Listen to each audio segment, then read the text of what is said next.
night, wind, and the kind of darkness that swallows everything alive.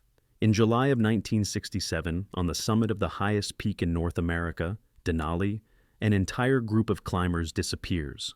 Their voices, carried through a radio signal, become the last words ever heard from 6,000 meters above the ground. It was a joint expedition, 2 different teams united by one goal, 12 people convinced they could conquer the frozen giant. But Denali is not just a mountain. It's a place where nature forgives nothing, not even the smallest mistake. A few days later, one of the most powerful storms of the 20th century will hit. The mountain will take 7 of them. Today we tell the story of that climb, of fear, determination, and human stubbornness, a tragedy that rescuers and historians still argue about. July 1967, 6,000 meters above Alaska. The last radio message from the summit. We're on top. Then, silence. 7 climbers vanish into a white hell. Not all of their bodies will ever be found. Denali. In the Athabascan language, the word means the Great One. The mountain rises so high above Alaska that it can be seen from 200 kilometers away, a frozen giant tearing through the clouds. For the local tribes, Denali is more than a mountain. It's the home of a spirit that does not welcome visitors. June 7, 1913. An Anglican priest named Hudson Stuck and his guide, Walter Harper, become the first humans to reach the summit. Later, Stuck would write in his journal, "I prayed up there, not from joy, but from fear." But America wanted heroes, not philosophers. 3 years later, the mountain was renamed McKinley, after a president who had never set foot in Alaska, a political gesture that tried to erase 1,000 years of history. The Dana Ina elders say, whoever climbs Denali with pride will never return. The mountain senses intention. It may open the way, or close it forever. At 5,000 meters, the wind tears tents apart like paper. The temperature can drop to 40 below in less than an hour. Up here, a person is nothing but a grain of sand. By the middle of the 20th century, those ancient taboos had turned into tourist routes. Expeditions followed one after another. Students, soldiers, office workers chasing a dream of glory. Denali became a test of endurance, a symbol of strength, a photograph for the newspapers. Summer of 1967. 12 climbers stand at the foot of the mountain. They have brand new gear, enough food for a month, and the confidence that everything is under control. They look at the white giant and see only a challenge, not realizing the mountain has already made its choice. It begins like a college adventure, laughter, backpacks, plans. 3 weeks later, it becomes the deadliest disaster in the history of North American mountaineering, a story still studied today, as a lesson in survival and in mistakes. Denali stands at 6,190 meters. Everest, 8,849. It seems like a huge difference, but the numbers tell another story. On Denali, 1 out of every 100 climbers never comes back. On Everest, it's 1 in 150. Why? The answer is simple: geography. Denali sits on the 63rd parallel, almost touching the Arctic Circle. That means the cold here hits straight on, without mercy. The Himalayas, by contrast, lie on the latitude of Egypt. Up there, the air is still thin, but it's about 20 degrees warmer. On Denali, even in summer, the temperature can drop to 45 below. Winds can reach 200 kilometers an hour. At that altitude, in that cold, a person's life depends entirely on their gear and on how long it holds out. The route across the Muldrow Glacier stretches for 40 kilometers, both vertically and horizontally at once. Each climber hauls a pack weighing around 30 kilos. They move slowly, maybe 3 or 4 kilometers a day. They set up camp, go back down for supplies, then climb again. That's acclimatization, letting the body adjust to thin air. Skip that step, and you risk a swelling of the brain or lungs, death in just a few hours. At 4,000 meters, there's only half as much oxygen as at sea level. The heart races, the head pounds. Every step feels like a battle. At 5,000, you enter what mountaineers call the death zone. The body stops recovering. It only breaks down. Muscles burn, lungs rasp, and the mind begins to shut off emotions. One thought remains: survive. And then there's the weather. On Denali, it can shift in 20 minutes. Morning, calm and sunshine. By noon, a blizzard and a wall of white. Visibility drops to 0. Climbers call it the Arctic trap. You can't see where to go. You can't see the edge of a cliff. You can't even see your partner 2 meters away. The only shelter is a tent, but if the wind rips it away, you're done. The numbers are brutal. Only 5 out of 10 expeditions ever reach the summit, and that's in good weather. In bad weather, none. Seasoned climbers know you don't fight Denali. You wait for her permission. Up here, patience matters more than strength, caution more than ambition. But in the summer of 1967, nature was about to give Alaska its harshest test yet. A storm unlike anything seen in 50 years. Winds that could erase everything in their path. And 11 people standing right at the heart of it. Spring 1967. 2 friends sit in a university library in Colorado, sketching out plans for a climb. Paul Schlichter, 22 years old, a cadet at the U.S. Air Force Academy, precise and disciplined like a Swiss watch. Howard Snyder, also 22, a geography student with climbs behind him in Colorado, on Mount Rainier, and on Orizaba. Not Denali, though. They have experience. They have a plan. The team is almost complete. They start recruiting through the Alpine Club. Strong, reliable climbers ready for a tough route. Everything is going according to schedule. Tickets bought. Gear packed. But 2 weeks before departure, one of their teammates breaks a leg during training. Schlichter's team loses a man. And on Denali, you need a minimum group size for safety. 3 from Colorado weren't enough, so they are told to team up with another group, led by Joe Wilcox. At the same time, in Utah, Joe Wilcox is preparing his own expedition. He's 24, freshly graduated with a degree in chemistry, and dreaming of a big climb. Wilcox has enthusiasm, ambition, and a group of fellow students. What he doesn't have is experience, almost none, but they love the mountains. Wilcox writes to the Park Service asking for a permit. The answer comes back, denied. The team's too green. So Wilcox reaches out to Snyder and proposes combining forces. Snyder hesitates. Wilcox is a risk. His team has never been above 3,000 meters. They've never spent a night in a storm, never faced altitude head-on. But there's no other option. Join forces or cancel the expedition. Snyder agrees. Their first meeting is tense. Snyder's crew looks at the newcomers with skepticism. Wilcox's team feels like outsiders. Snyder tries to run a joint training session, a fitness test. Half of Wilcox's climbers can't handle the basics. Jerry Lewis, a 30-year-old Army veteran with solid mountain experience, stands out, but most of the others have barely any high-altitude background at all. Wilcox insists his people are ready. "They're strong," he says. "They won't let us down." Snyder says nothing. Schlichter shakes his head, but doesn't argue either. Time is running out. The park permit is approved. The plane is waiting. A photograph before departure. 12 men stand outside the airport building in Anchorage. Backpacks, ice axes, smiles. In the picture, they look like one united team. But that's an illusion. In truth, they're 2 groups who barely know each other. 2 leaders with different ideas of how to climb. And a pile of unspoken doubts. Snyder would later recall, "I felt something was off, but I couldn't tell what." Schlichter stayed quiet. Wilcox was confident it would all work out.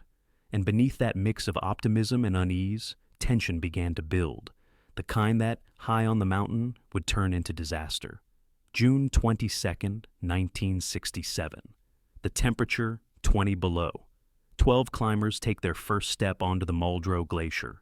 Ahead of them, 40 kilometers of ice, crevasses, and endless silence. Not all of them will come back. The Muldrow Glacier isn't just a route, it's a maze. Crevasses 3 meters wide hide beneath thin layers of snow. One wrong step, and you drop into a frozen shaft 30 meters deep. The rope might save you, but only if your partner reacts fast enough. The group moves slowly, roped together in teams of 4. Step, pause, probe the path. Another step. Crampons scrape against the ice. Breath clouds the air. Backpacks dig into shoulders, 30 kilos each, loaded with food, tents, fuel, the radio. Everything must be carried upward. Snyder leads the front team. Wilcox takes the rear. Between them, silence. Everyone climbs in their own rhythm. The first 3 days go smoothly. The team reaches 3,000 meters and sets up base camp. There they stash part of the gear and head back down. Acclimatization. The body needs to adjust, then they climb again. It's standard mountaineering strategy. Go up, go down, go higher. Let the body adapt step by step. By July 10th, they've reached 4,600 meters. Camp 5, the last stop before the summit push. Here, the altitude hits hard, heads pound, no one's hungry, no one really sleeps. Even lying still, breathing feels like work. One of the climbers, Mark McLaughlin, complains of nausea and dizziness, early signs of altitude sickness. Snyder suggests he stay behind. McLaughlin refuses. He's come too far to quit now. On July 11th, the radio crackles to life. Rangers from the national park send out a forecast. A storm is expected within 3 days. A northern cyclone moving fast. Their advice? Go down or wait it out in a safe zone. Snyder listens, looks at the sky. Clear, almost no wind, perfect weather. 3 days, enough time to reach the summit and return. Wilcox agrees, they go. His team has been waiting for this moment for months. Turning back now would feel like failure. Schlichter stays quiet, studying the map, calculating hours. Technically, they can make it, if nothing slows them down. The group votes. Most say yes. Only one, Anshul Schiff, speaks against it. Something feels wrong. Experience tells him, on Denali, weather forecasts mean nothing, storms can come early. But his voice is lost in the excitement. The decision is made. Tomorrow, they climb. That evening, the camp is quiet. Each man checks his gear, sorts ropes, tests carabiners, measures fuel. Outside, the temperature drops to 30 below. The wind begins to rise, faint, almost gentle. Not yet a threat, not yet. And somewhere beyond the horizon, a cyclone is already building, a force that will soon be remembered as one of the most devastating storms in Alaska's history. July 15th, 6 in the morning. The thermometer reads 25 below, but there's no wind. The sky, perfectly clear. Snyder peeks out of his tent and can't believe it. Weather like this on Denali happens maybe once a month, if that. This is their window. The team splits. The first group, Snyder, Schlichter, Jerry Lewis, and Joe Wilcox, sets out for the summit at 7 a.m. The others stay behind at the 5,300-meter camp. The plan is simple. The first team goes up, comes back, then the second follows. Safe, logical. The same method dozens of expeditions have used before.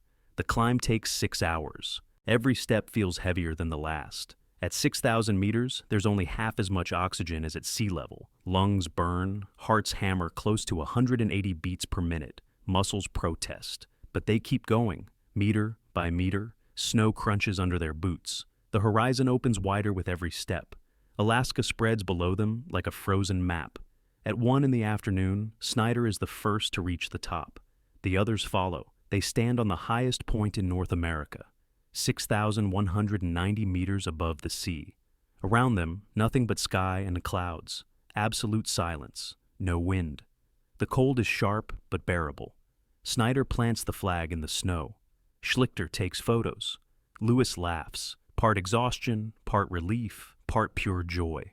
They stay on the summit for 20 minutes. No more. The cold begins to bite even through 3 layers of gear. The descent goes faster. By 6 in the evening, they're back at camp. Exhausted, but safe. The first part of the mission, complete. The second group greets them. Clark, Luchterhand, Janes, Walt Taylor, McLaughlin, Steve Taylor, Schiff, and Russell. 7 men. They listen to the stories, pass around the camera, stare at the photos of the summit. Tomorrow, it'll be their turn. Tomorrow, they'll stand on top of the continent too. But Snyder feels something's off. The wind is picking up, soft at first, then sharper. By nightfall, it howls between the tents. The temperature drops. Snyder suggests waiting a day, watching the weather. Wilcox shakes his head. His team is ready.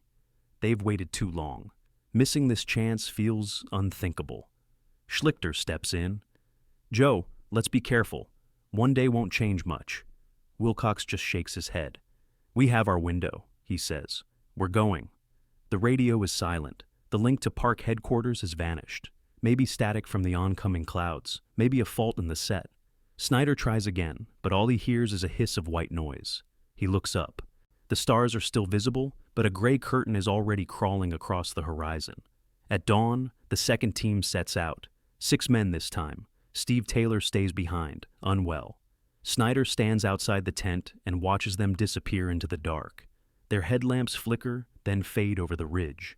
The wind grows stronger, snow begins to swirl. Snyder crawls back into his tent, unable to sleep, listening to the wind tearing at the fabric. Somewhere above, 6 climbers are pushing toward the summit, and from the north, a storm is coming. The one that will change everything. July 17th, 7 in the morning. Snyder wakes to a sound like a jet engine roaring right outside his tent. It's the wind, slamming into the fabric so hard it bends inward. The temperature has dropped to 35 below. Visibility, maybe 50 meters. Beyond that, nothing. Just white. Clark's group hasn't come back. They left 13 hours ago and vanished. The radio is silent. Snyder tries to reach them. Nothing. Only static and the howl of the wind in the speaker. Schlichter steps outside, trying to see anything at all. Snow lashes his face like sand. 3 meters away, the world disappears. He stumbles back inside. His cheeks are already burned raw by the cold. By 9 a.m., the weather gets even worse. Wind gusts hit 120 kilometers an hour. The tents groan, seams straining. Snyder knows they can't stay. It's too dangerous. "We're going down," he says. "Now." Not everyone agrees. Anshel Schiff, the one who'd warned against the summit push, insists they leave immediately. He's seen storms like this before. He knows how they end. Stay here, and they'll die. They have to go while they still can. John Russell hesitates. He looks toward the mountain, then at his teammates. "What about Wilcox and the others? We can't just leave them." Snyder shakes his head. "We're not leaving them, but if we stay here, we're no use to anyone. Down below there's a radio, contact with the park. From there, we can get help." The decision comes quickly. 5 begin the descent. Snyder, Schlichter, Jerry Lewis, Joe Wilcox, and Anshel Schiff. The remaining 7 stay at the upper camp, preparing for their own summit attempt. At 10 a.m., they start down. There's no visibility. Snyder leads by memory, following faint traces of the trail already buried by snow. Every step is a gamble. One mistake, and someone could vanish into a crevasse. The rope stays tight. 5 men, roped together. If one falls, the others must catch him. By 1 in the afternoon, the radio crackles to life. A faint voice. Jerry Clark, distorted by static. "We're on the summit. Visibility poor. Starting descent." Snyder grabs the radio. "Joe, where are you? Coordinates." No answer. Just static. He tries again. "Joe, come in. Where are you?" Nothing. Then the line goes dead. The last words ever heard from 6,000 meters up. "We're heading down." Snyder stands on the slope, clutching the radio, staring into the storm. Somewhere above, 6 men are trying to find their way down through a wall of white. They don't know that the storm has only just begun, and that the next 5 days will become one of the darkest chapters in American mountaineering history. From that moment on, no one ever sees the men who went higher. The mountain swallows them whole and never lets them go. In the upper camp, 7 climbers remain. 6 have gone for the summit, and 1, Steve Taylor, lies inside a shaking tent, too sick to move. There's no radio contact, no visibility. The wind now screams at 150 kilometers an hour. Steve is fighting altitude sickness. His head throbs, his stomach turns, his breathing is heavy and shallow. He knows it. Climbing higher would be suicide. So, he stays. Alone, in a tent that shudders and groans with every gust of wind. The others keep moving upward. Jerry Clark, Dennis Luchterhand, Henry Janes, Walt Taylor, Mark McLaughlin, and John Russell. They climb through a wall of white. Visibility, a meter, maybe 2. Snow slashes their faces like needles. Eyes sting. They navigate by compass and by instinct. They know the route by heart, but in a storm like this, even a familiar path turns into a maze. By evening on July 17th, they realize the truth. They won't reach the summit today. It's too dark, too dangerous. They need shelter, but they've brought no tents, too heavy for the summit push. The plan had been simple, up and back in a single day. But the weather has erased that plan completely. They dig into the snow, shovels, ice axes, bare hands. No time to waste. The cold punishes hesitation. After an hour, the shelter is ready. a narrow tunnel carved into the drift, barely 3 meters long.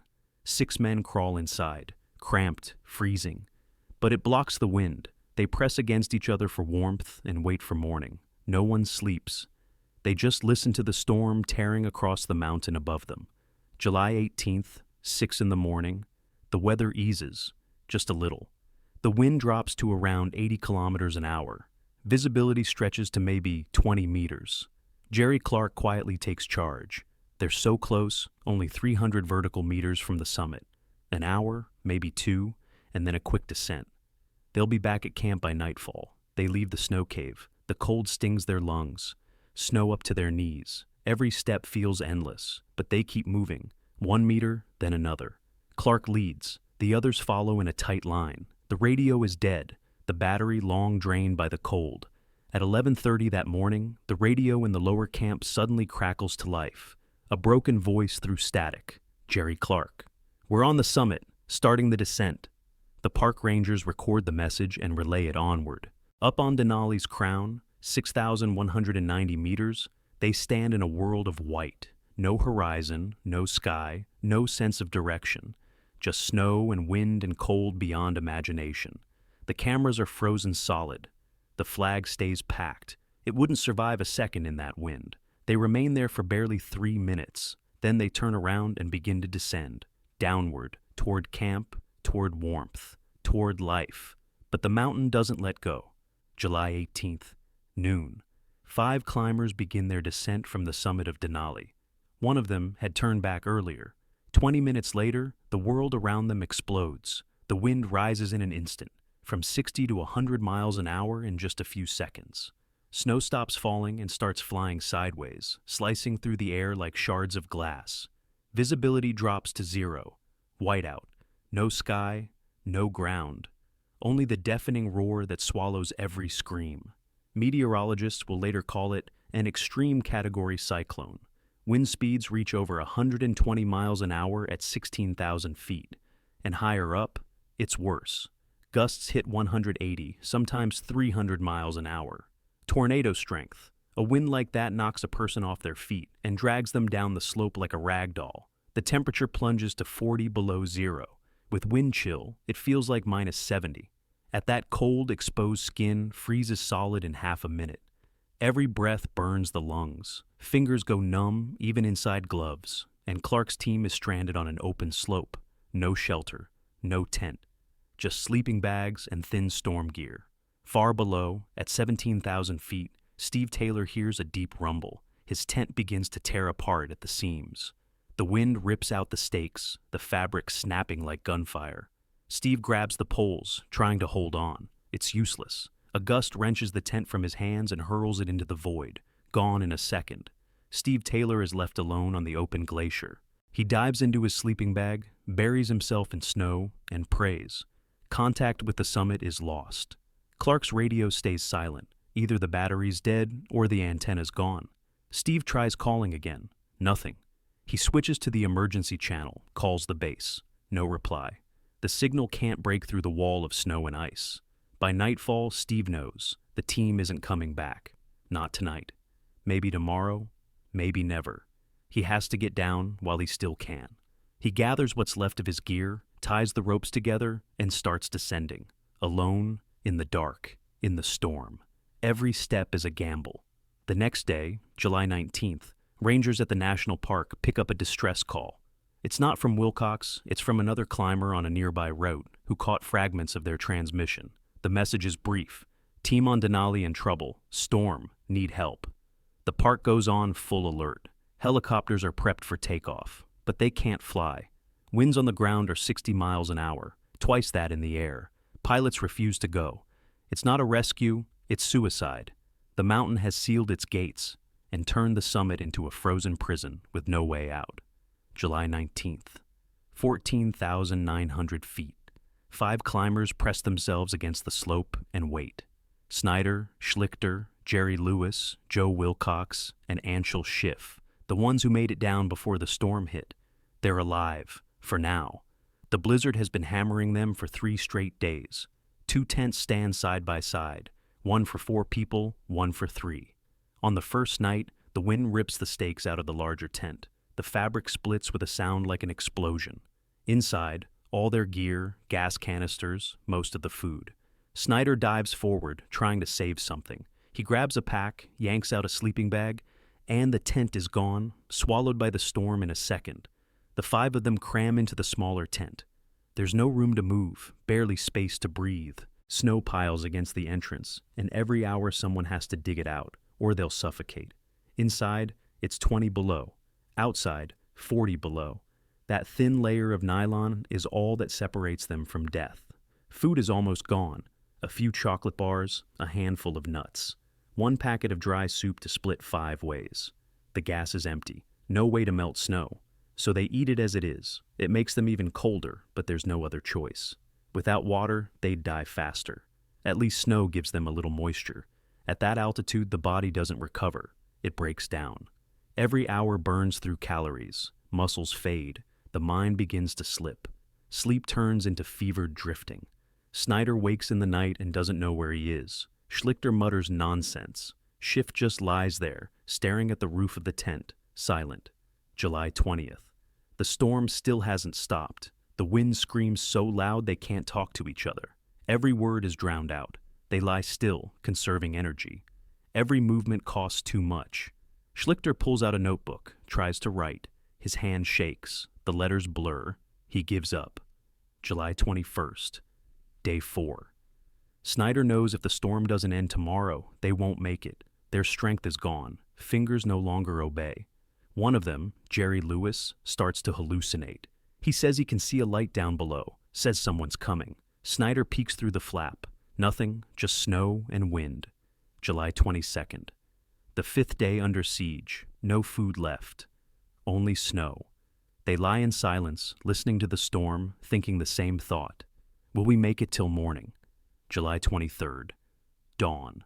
Snyder wakes to quiet. The wind has dropped, not gone, but weaker. He looks outside, maybe 50 meters of visibility. The sky is gray, not white. It's enough. They crawl out of the tent. Standing feels impossible. Their muscles are stiff, frozen. The packs feel heavier than ever. Snyder looks at the others, frostbitten faces, eyes hollow, lips cracked and bleeding, but alive, still alive. Now they have to go down. And the fight isn't against the mountain anymore. It's against themselves. July 23rd, 8 in the morning. The phone rings at Denali National Park headquarters. The storm has passed. The weather finally allows a flight. Within 20 minutes, the helicopters are in the air. At the controls is Don Sheldon, a legend in Alaska. He's flown in conditions where others wouldn't even start their engines. Now he's guiding the chopper toward the Muldrow Glacier, more than 13,000 feet high. Beside him sit the park's mountain rescue team. They all know time is everything. If anyone's still alive up there, every minute matters. The helicopter hovers above the glacier. Sheldon looks down. Chaos. Shredded tents scattered for hundreds of yards. Backpacks half buried in snow. Sleeping bags frozen to the ice. Jackets hanging from rocks like flags. The wind has torn the camp apart as if a bomb went off. The rescuers land and start combing the slope. They find an ice axe driven deep into the snow. A torn jacket. A can of food crushed flat by the wind. But no people. Only things. Silent witnesses of the disaster. At 17,000 feet, they reach what's left of the upper camp. The tent is gone, ripped apart completely. Only the frame juts out of the drift. Inside, nothing. No bodies, no notes. The team climbs higher, toward the summit.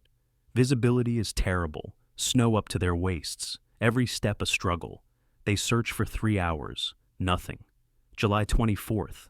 A radio message comes through. A group of climbers has been spotted lower down, around 10,000 feet. They're moving slowly, but moving. The helicopter takes off at once. Sheldon finds them on the slope, 5 figures crawling through the snow. Snyder, Schlichter, Jerry Lewis, Joe Wilcox, and Anshel Schiff. They wave their arms weakly. The helicopter lands beside them. Snyder is the first to climb in. He can't speak. His lips are frostbitten, his voice gone. He writes on a scrap of paper. Wilcox, 7 still up there, missing. The rescuer nods. We're looking, no sign yet. July 25th. Snyder's group is flown to a hospital in Anchorage. Second-degree frostbite, dehydration, exhaustion, but alive. Out of 12 who set out on the route, only 5 return. 7 remain on the mountain, where, unknown, whether they're alive, no one knows. The search continues for another week. Rescuers scour every slope, every crevasse. They find fragments of gear, a piece of rope, a shred of tent, a single boot. But no bodies. The mountain keeps its prisoners. Denali took 7 lives in 5 days. And left behind questions no one can answer. What really happened up there, 6,000 meters above the world? How did they die? Why couldn't they come down? The mountain stays silent, and in that silence lies the hardest truth of all. July 27th. In the high camp, rescuers find the first body, John Russell, frozen inside a collapsed tent, as if he had been holding the pole until the very last moment, trying to save their shelter. 2 days later, they find another, Walt Taylor, farther down the slope, curled in the position of a man trying to shield himself from the wind. He fought until the end, but the cold won. July 31st. The third body is discovered, Dennis Luchterhand. He had been trying to descend, found on an open slope, no backpack, no gear, his clothing torn to ribbons by the wind. The rescuers try to make sense of it all. Why is he here alone? Where are the other 4? There are no signs of struggle, no avalanche, no rock fall, only wind, snow, and bodies scattered across the mountain for miles. They didn't die together. They died one by one, each step draining what little strength remained. Experts study the route and piece together what likely happened. After reaching the summit, Clark's team began their descent, but the storm hit too fast. Whiteout, no visibility. They lost the trail. Instead of following the safe route down, they wandered onto the Archdeacon Tower, a steep, ice-glazed slope where every step could mean a fall. They may have spent a night there, maybe 2. No tents, no shelter. Some froze where they stood. Others tried to move, to keep going. But at that altitude, the body starts shutting down. The mind goes blank. Legs stop responding. You take a step, then another. And then you fall, and you don't get up again. The remaining 4, Jerry Clark, Henry Janes, Mark McLaughlin, and Steve Taylor, are never found. Their bodies remain somewhere on the slope, buried under snow, maybe swept away by an avalanche, maybe hidden deep in a crevasse no one can reach. The mountain took them and kept them. The rescue mission is officially called off on August 5th. Further search is declared impossible, too dangerous. 3 bodies are brought down. 4 stay on the mountain, forever. Now, high on Denali, there are not just bodies, but silent witnesses. A reminder of what happens when human determination meets the raw power of nature. And nature always wins. August 1967. America wants answers. 7 young men are dead on the mountain. Someone must be to blame. Who's responsible? And could it have been prevented? Howard Snyder gives his first interview from a hospital bed. His voice is hoarse, his hands wrapped in heavy bandages, 3rd-degree frostbite. He says, "It was a perfect storm. No one could have predicted that kind of power. We did everything right, but nature was stronger." The press isn't satisfied. They dig deeper. Soon it comes out that Wilcox's team was poorly prepared. Half of the climbers had never been above 10,000 feet. Jerry Lewis had put on crampons for the first time a week before the climb. This wasn't an expedition. It was a gamble. Paul Schlichter speaks more cautiously. "We joined forces out of necessity," he says. "I knew the risks. But the alternative was to cancel the climb. Wilcox insisted his team was ready. I believed him." There's guilt in his voice. He blames himself for not insisting they turn back, for staying silent when he should have spoken up. The National Park Service launches an official investigation. Experts study the route, the weather data, the leaders' decisions. One question stands out. Why did Wilcox's team head for the summit on July 17th when forecasts warned of a storm? The answer comes from Joe Wilcox's own journal, found later in the base camp. The last entry, dated July 16th, reads, "Weather improving. This is our chance. We're ready. Tomorrow, we go." Wilcox was confident. He saw a clear sky and believed the storm had passed. But meteorologists would later say the opposite. The cyclone was just forming. It came from the north, sudden and unseen. Wilcox couldn't have known. The families of the dead demand explanations. Mark McLaughlin's mother writes to the park, "Why was my son allowed on that mountain? He was a chemistry student, not a mountaineer. Someone must answer for this." Dennis Luchterhand's father files a lawsuit, accusing the park of negligence. The court dismisses the claim. The park had issued the permit based on the expedition's own paperwork. Wilcox had declared his team experienced and ready. On paper, everything looked fine. But the public won't let it go. Newspapers run headlines. Tragedy on Denali, who's to blame?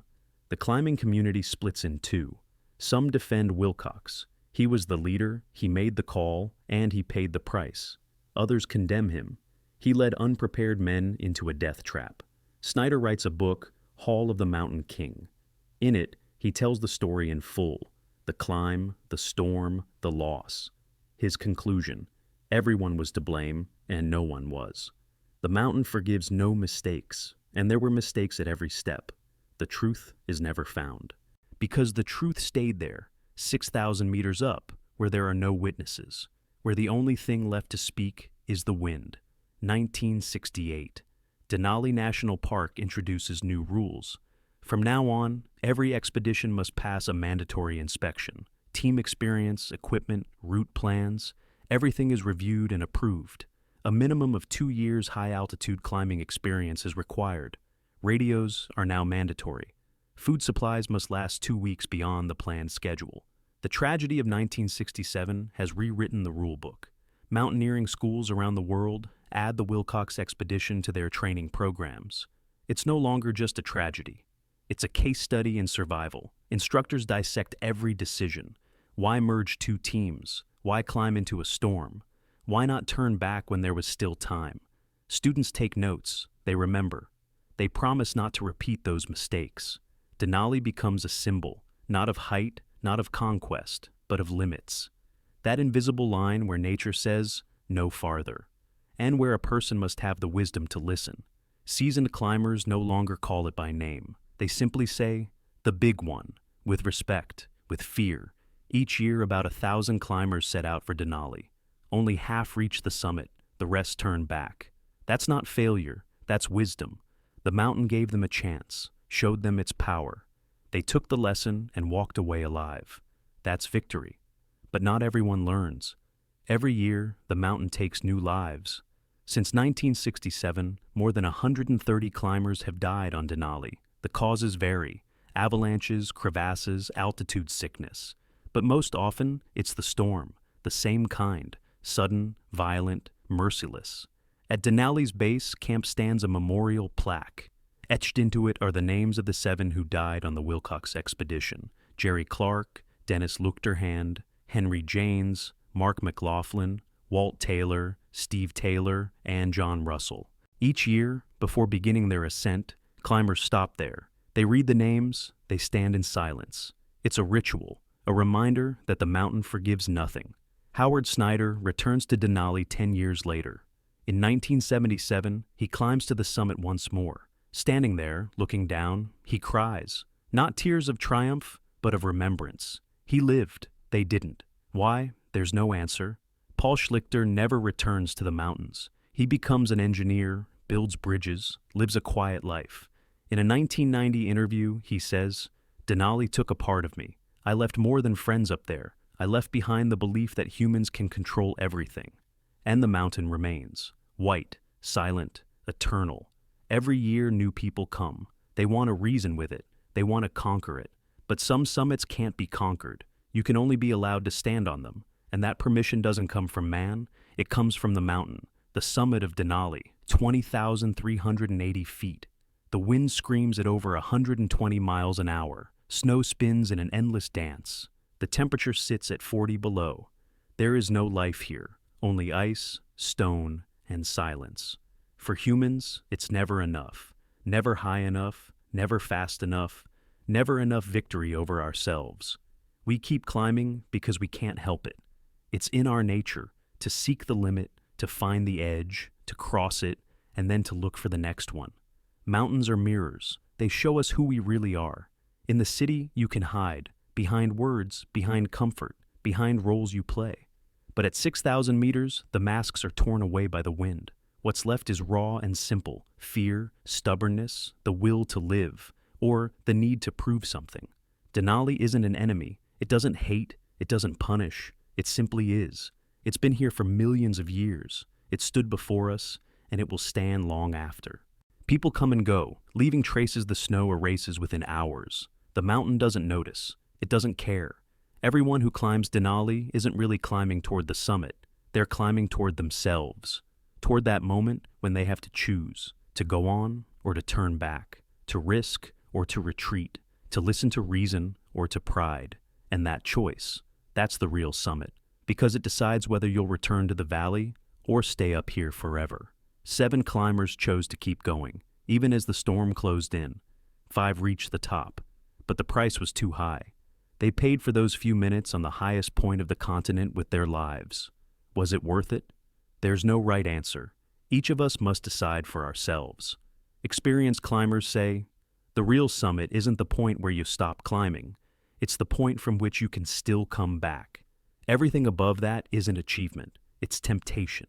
It's illusion. It's a trap. Sometimes the summit isn't a place on a map. It's a moment. The moment when you stand on the slope, look up, and understand this is far enough. Not because you're afraid, not because you're weak, but because beyond this point lies death. So you turn back, you walk down, alive. That's the real victory. Denali still stands, a white giant beneath an endless sky. The wind howls, the snow falls, silence reigns, and somewhere out there, beneath the ice, lie those who didn't hear that moment, who didn't know when to stop. The mountain keeps them, quietly, forever. In July of 1967, 7 men died on Denali. 3 bodies were found but couldn't be brought down. The rest were never recovered, and the mountain was alone again. This was a story about the edge of human endurance, about how a dream can turn into tragedy, about how nature will always be stronger. Thank you for being with us. If you found this story interesting, give it a like and subscribe. There are many more incredible stories ahead.